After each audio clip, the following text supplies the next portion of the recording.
अमरीकी सदर Donald Trump ने एलन मस्क को खरी खरी सुना दी। माजी के इंतहाई करीबी दोस्तों के दरमियान एक बार फिर सख्त जुमलों के तबादले का आगाज हो गया। अमरीकी सदर ने ट्रुथ सोशल पर लिखा कि एलन शायद तारीख के सबसे ज्यादा सब्सिडी लेने वाले इंसान हैं। अगर सब्सिडी ना हो तो शायद उसे अपना कारोबार बंद करके वापस जनूबी अफ्रीका जाना पड़े। ना रॉकेट लॉन्चर होंगे, ना सैटेलाइट, ना इलेक्ट्रिक कारें। मस्क ने उसके जवाब में फौरन रद्द-ए-अमल देते हुए कहा कि सब कुछ बंद कर दो।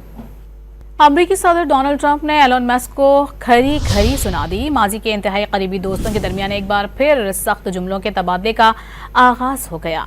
अमरीकी सदर ने ट्रुथ सोशल पर लिखा कि एलन शायद तारीख के सबसे ज्यादा सब्सिडी लेने वाले इंसान हैं। अगर सब्सिडी ना हो तो शायद उसे अपना कारोबार बंद करके वापस जनूबी अफ्रीका जाना पड़े। ना रॉकेट लॉन्चर होंगे, ना सैटेलाइट, ना इलेक्ट्रिक कारें। मस्क ने उसके जवाब में फौरन रद्द-ए-अमल देते हुए कहा कि सब कुछ बंद कर दो।